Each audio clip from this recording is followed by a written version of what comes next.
It is. Porter Street, there's one on Porter. Is there? Yeah. We're going to get Chris that car. We want to thank 7-Eleven for supplying coffee, cookies, etc., and underwriting this hour. Is it this hour? Anyhow, we don't care. With me right now, he sat through all of this. Yeah, how long have you been here, Ray? 9 o'clock this morning? Well, no, It seems like that long. only about 3 hours. Three hours. Ray Peuler. All right. Thanks for joining us, Ray. How are we going to top that? How are we going to top it? If it gets real slow, we're going to have him call back. And I'll let you talk. You talk to his. Do you know his mother personally? No, I don't know. Would you like to? We're going to have her on the phone. We can introduce you. No, thanks. Okay. Did you have dinner tonight? Yes? Oh, I was going to say maybe she could cook for you. Yeah. Anyway, Focus on Wyoming. Yes. How's it going? Good. For those of the people out there that haven't seen it, what is Focus on Wyoming? Well, it's a program that we came up with to focus on issues in Wyoming and events in Wyoming to more or less help improve the image of Wyoming. You know, a new administration came in and they had the idea that try to improve the image of Wyoming, and we talked with Jim, and we thought possibly we could do some things too. We cover a lot of areas. We do political things, but also other events in the city, and try and cover those. Mm-hmm. We've been, unfortunately, time restraints of the job we haven't been able to put too many in the can lately. Mm-hmm. So we've run a few reruns, but we've covered the gamut of, well, we've talked to judges and local politicians, and before that we've had state officials on and so forth, talk about the issues of the day. Really what it is try to talk about the things that the people of Wyoming are concerned about. Mm-hmm. And there's many of those right now. Now you've been with TV 23 for how many years? I don't really know. I think it's about 5 or 6 years. Whenever we kept the Chamber of Commerce in Wyoming, that's when I first became even aware or involved at all. Was chairman of the board and was a guest on a program, actually, the first time that I was on TV 23. And then from there they asked if I would host a program. And at that time we called it the Chamber in Motion. Mm-hmm. And now we've more or less struck out on our own. And so it's probably about 5 or 6 years, and expanded in some other areas, done some sports things this year, as you know. Lost his voice on one of them. But oh, well, it's kind of fun. But it was an exciting game. It really was. Yeah, that was the championship game over there at Godwin, mm-hmm. which was really exciting. Now, you did a lot of homework for those basketball games. Well, you didn't just walk in there and start announcing. You do some. You read the papers, and, mm-hmm. of course, talk to the coaches and so forth, and talk to a few players. Though you don't talk to too many ball players at the high school level. It's not like you do in professional sports where you go in and do a lot of talking to ball players. You don't really want to disrupt the ball players in the high school level and distract them from mm-hmm. their mm-hmm. studies and so forth. So you really don't do too much interviewing with the ball players themselves, but of course the coaches are always willing to talk to you about their ball players and so forth. And you know, it's the same way with Little League or anything like that. With Little League, you can probably talk to the kids a little bit more. They mm-hmm. like to be on camera and so forth. Now, we've done both football and basketball. Basketball this year. Are we going to do baseball? Well, of course, the Little League program has a major baseball program mm-hmm. that we do, and that's with Jim Cole. And Jim and I did the football, and Carl Paganelli and myself right. did the basketball. Hopefully next year we'll have a more rounded schedule. Even maybe we had tried right along to try and schedule some girls' activities. We weren't quite able to do that this year. The time restraints on right. the truck and right. so forth, as you know. But then Jim did some swim meets, and those were very successful. Did you work on the swim meets? No, I didn't. No. I don't know that much about swimming, and try to stick to what I have done a little bit of. Mm-hmm. So. Well, they're splashing in the water. So, but you're pretty busy here. Yeah. Yeah. I told Jim when I came on, when you asked me a question, I was just going to give yes or no answers, because after all, it is April Fool's Day. Yeah, it is. Yeah, it is. Well, is there anything significant with the fact that I'm the first guest on April Fool's Day? Well, actually, you've been hanging around here so long. You were here before April. I wasn't. I think actually his name isn't Ray Peuler. It's Bob something or other. Yeah, the guy who gets no respect. Yeah, Rodney Dangerfield. Yes. Yeah. But I think the cooks were on first, so I'm really not the first guest on April Fool's Day. And it was good, even though it was April. It was still good food. The brownies are How'd they end up back? I never gave them to anybody, did I? They're still at my desk. You want a brownie? Oh. They're up there. Now you know what pasta primavera is. Yes, yes. That's good. Although I'll forget by tomorrow, and I'll say, now what was that pasta thing we had? Have you ever cooked like that? I mean, I do a little bit of cooking. I like to stir fry, and do some of those things. Pasta, no, I've never done any of that. And of course, most of us guys like to burn beef on the grill or chicken on the grill or something like that, But otherwise, does the wife do most of the cooking at home? Most of it. Or the local restaurant. We like to go out. Getting back to sports a little bit. Of the two that we did, both football and basketball, which of the two is your most favorite? Well, I think basketball. It's continuous action all the time, and there's always something happening on the floor. Football is good, but I still like the basketball. It seems as if you're closer to the court, the ball players, than you are with the football. Right. The ball players are more easily recognizable in a basketball uniform than in football. Yeah, that's pretty hard because you don't spend a lot of time with the teams beforehand, and so you have to rely on the numbers, so to speak. But there's in fact, Jim got me the cue on the basketball as to how to handle it. We have two different color cards with the numbers on. Home team is in one color and the visiting team in another. And so you keep the 5 ball players that are in the ball game. But with a football team, you got 11 players on both sides. And of course there's key positions like the quarterback, and you keep an eye on the receivers and so forth. But basketball is a little more exciting to me. I like to do baseball too. Baseball is a little bit different. That's a little laid-back game, and you have to do a little fill in there with baseball. You talk about which way the wind is blowing, and where the outfielders are positioned, and that type of thing. But now you for a while were involved in Little League too, weren't you? Oh yeah, 18 years, Pioneer Park Little League. In what position? Well, I coached. Center field, no. No, I never played Little League baseball. We didn't have that when I was a kid. It shows you how old I am. Now, Ray. Where I came from, we did not have that organized sport at that age. But when my sons got involved in Little League, I did too. And I did some coaching, and then for about probably 10 years, I was treasurer of the league. And enjoyed that relationship, and have done various volunteer things with the city of Wyoming. So, anything in the makings for Ray Peuler at this point? Anything new? No, as far as you mean. Focus in Wyoming, or. Oh well, we hope to cover some issues. We got to get some people to talk to again. There's some real issues before the city of Wyoming. As you know, there's a budget crunch coming, so we'll be talking to some people in that area, particularly in the mayor and the city council people, and try and get them on the show.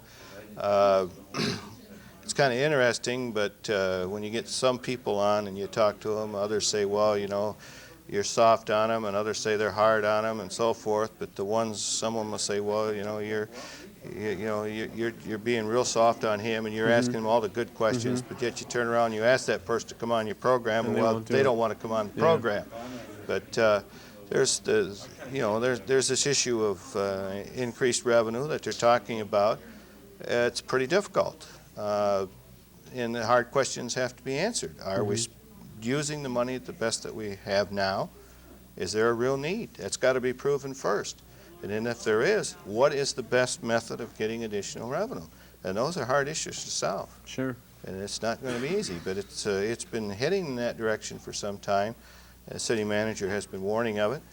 But as I say, it's got to be proven that there's a need, because the people are not in the mood for paying additional taxes. Right. And that's not very popular in this day and age. What do you think about the income tax that they're kind of tossing around? Well, as far of course, as the income tax would benefit the city in that they would get the people who are outside of Wyoming to contribute to the revenue of the city. And of course, the only way that it could possibly pass would be coupled with a property tax reduction. But yet, the major portion of property taxes that people pay are not city taxes. There are other taxes there, particularly the school tax is the biggest one. Well, if you cut 50% of the city tax, that won't save you that much on your taxes. where when you add a 1% income tax, for instance, a person that makes, say, $20,000 a year would pay $200 tax. Well, it's not very likely it's going to get a $200 cut in his property taxes. Yeah. So that's a problem. And selling that type of a program, it's going to be difficult. From a personal standpoint, what do you think the chances are of it going through? Well, there again, I think, as I said, it's got to be proven that it's needed, and I think if the need is there and they prove what they want, they show what they want to use it for, and that the money is going to be spent well, I think they probably could get the support. But I think it's going to be very difficult. I think if it went to a vote, right now I'm not sure it would carry, and I'm not sure that there is a majority of the council members at this point that are convinced that that's the way to go to even put it on a ballot right now in talking to them. So, Have you had the mayor on the program? Focus on yes, Riley. we've had the mayor, a couple commissioners. We talked to Judge Timmers, and I thought that was one of the more interesting programs. We talked about how the court works, about his alternative sentencing program and so forth. Those are nice programs to do. They're a service to the community. They enlighten people as to what happened. Most people probably never get in a courtroom, don't even know the first thing about how it operates. And when you can do something like that and put it on here, that's, I think, where we can be of a service as a community television station. Yeah. The major networks, the commercial stations, they don't have time or you know, they can't sell that time to do that type of programming. We can be of a service in that area. What are your feelings on the cameras in the courtroom? Judge Timmers, I know, had talked about, you know, that he was is in now, favor of it, right. and I think that there again, discretion has to be used as to what type of a trial you're talking about, and I think you should have the approval of whoever's in litigation as to whether or not they want it. If they don't, I think they should have the right to say, no, I don't want to be on television. Doesn't the judge have a say too as far as the case? I mean, Well, every case cannot be covered, obviously. No, he would have to be able to say, no, no cameras in my courtroom on that case. You know, he'd have to approve each one. As active as you are in the city, have you ever considered running for? Well, I've been approached Political several office? times, but of course my job just doesn't allow me to do that. I'm on the road quite a bit. Last year, my business took me out of town for about 8 out of the 12 months. I logged 160, 170,000 miles in air travel. Frequent flyer. Yes, I have a number of those freebies, as they call it. But my job takes me out of town quite a bit. And even now, I was out last week, this week, and next week. And so that doesn't lend itself to, you have to be in town, you have to be there when things are happening. And, you know. But yes, later on down the road when maybe, you know, maybe in a semi-retirement type thing or something like that, if the job situation would change, I might consider something like that. But I really enjoy doing this. It's better. I can kind of poke the finger now. If I sat there in a chair, I'd have to make the decisions. That's right. And it's always easy to ask the questions and bring up the questions. It's not always easy to come up with the answers. It's a difficult time. So. If you were to run in a city council position, would that be? No, I suppose that's a good place to start. Did you ever have any visions of maybe Ray Peuler, mayor of Wyoming? No, not really. I've been approached on occasions as to whether or not I would run, but no, that's just not in the cards right now. No, and you just can't look that far ahead. Got to make a living. At least for a while, anyway. Well, whether they just voted to give them a raise, or our commission did, whether or not they accepted it or not, something else. But still, it doesn't pay enough to support you that you can really afford to quit your job and go run for city council. You can't do that. You have to be in a job where you're basically in the city, and you have very flexible hours that you can donate to that. And in some cases, well, there's one's a salesman. Some are retired, so forth, they can do that. But it makes it very difficult for a person who works 8 to 5 or, all the time, or maybe has some travel as I do, to get involved. How much does the city council person make?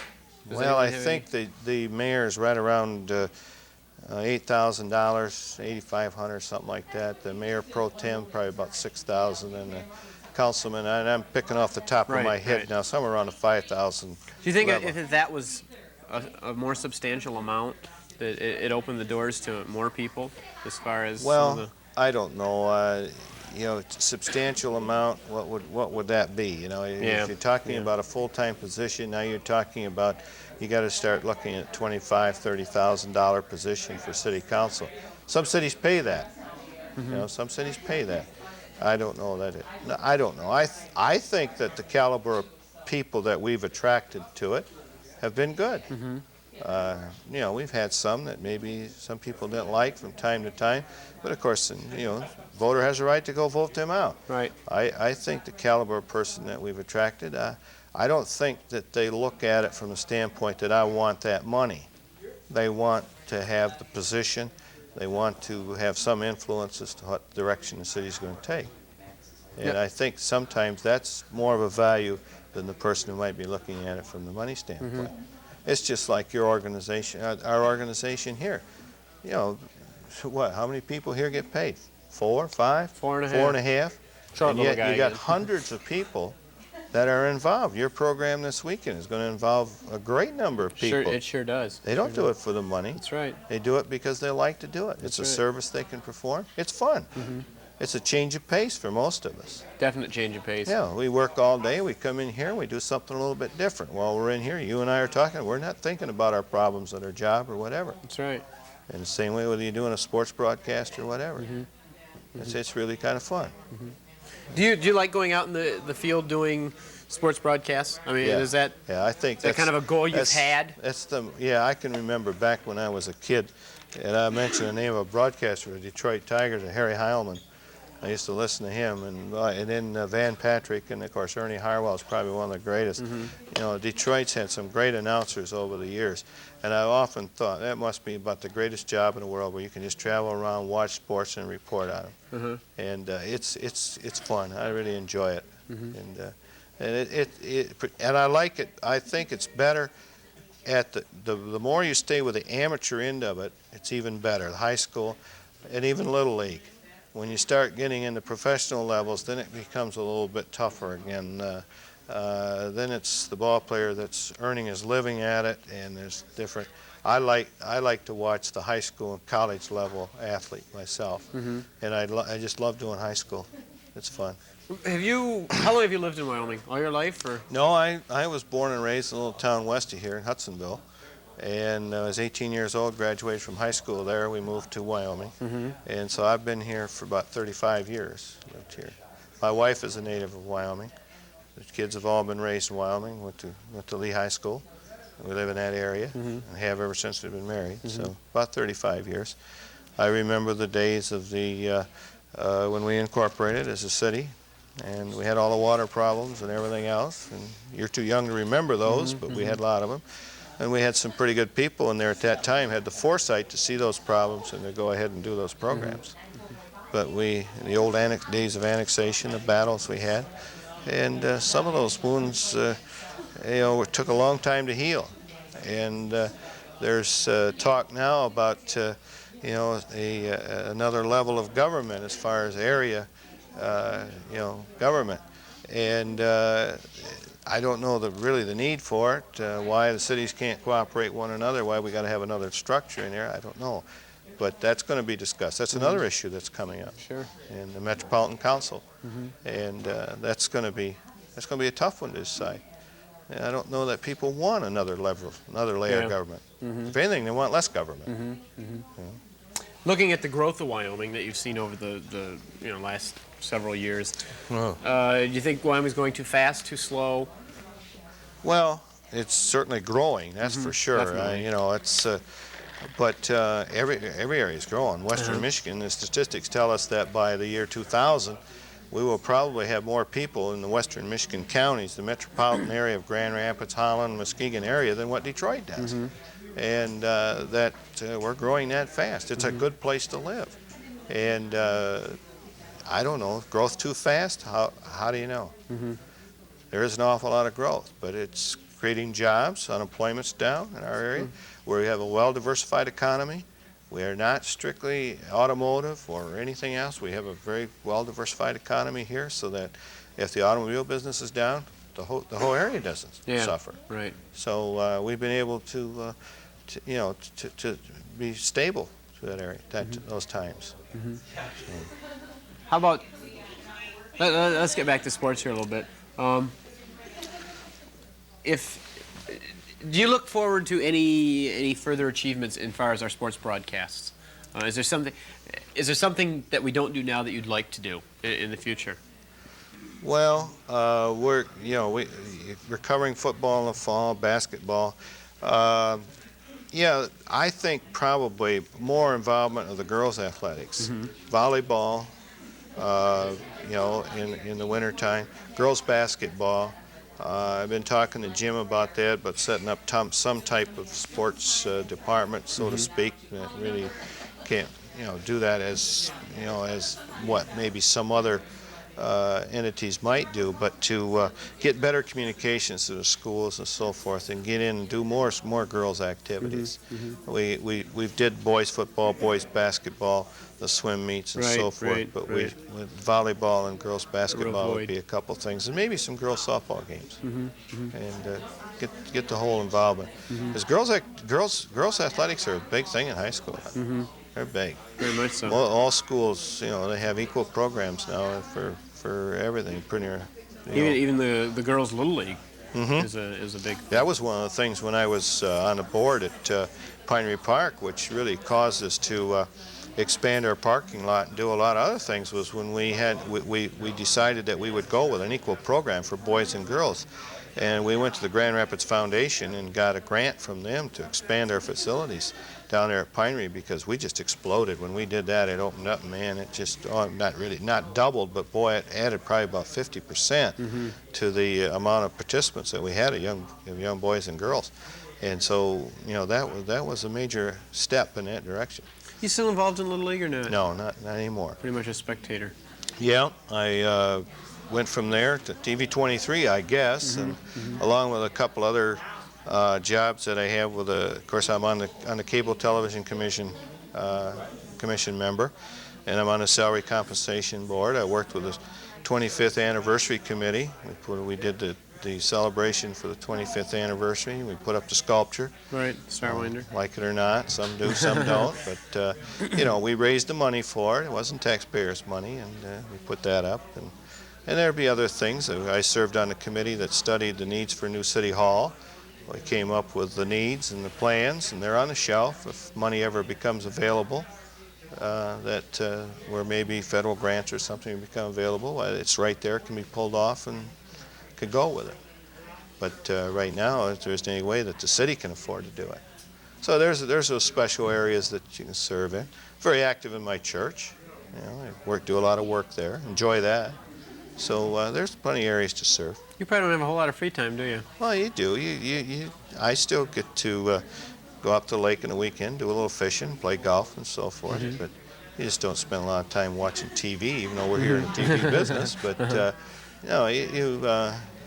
you can find time for those things. You know that. Yeah. It's you can find time for about anything if you really want to. Yeah. You mentioned you were a member of the Wyoming Cable TV Commission. Why don't you explain to our viewers that don't know what that is? Well, of course, we're the body that's appointed by the city council, and we actually govern the operation of this TV station, and also the Channel 9, which is what government access. Public access. Government, yeah. The government access, and I guess even the educational channel is under there. I believe it is. I don't know. I think it is. And we're Jim. Well, I think it is. But right now, of course, we've got some things to decide on that. But we work with Jim and give them the support they need and their staff and so forth. Good. Well, thank you for coming down, Ray. Appreciate it. I appreciate you Good to being be here. Good luck to you. I'm sure you'll make it. Oh, I'm sure I will too. I've got more energy now than when I started. I think you're running 90 miles an hour. I think you might have to start pacing yourself a little bit. Thanks again, Ray. That was Ray Peuler. I think where is? The mom and dad are leaving now, huh? Yeah, you aren't even going to stay for Chris's phone call to see if we get the car for Chris. Yeah, We will get the car for Chris. We will. Maybe you could go pick Chris up. Berwyn. I don't know where Berwyn is, but just drive through Wyoming. You'll find it. No, I know how to find it. Roll the windows down. Listen for me. When you start hearing me louder and louder, you're getting close to Chris's neighborhood. He's got every TV on in the neighborhood now. What's next, Sherry? Melissa? Anybody? I don't know what's on next. We have to find Sherry. Who's on first? I don't know. Third base. Third base, yeah. Oh, we've got all three phones on hold.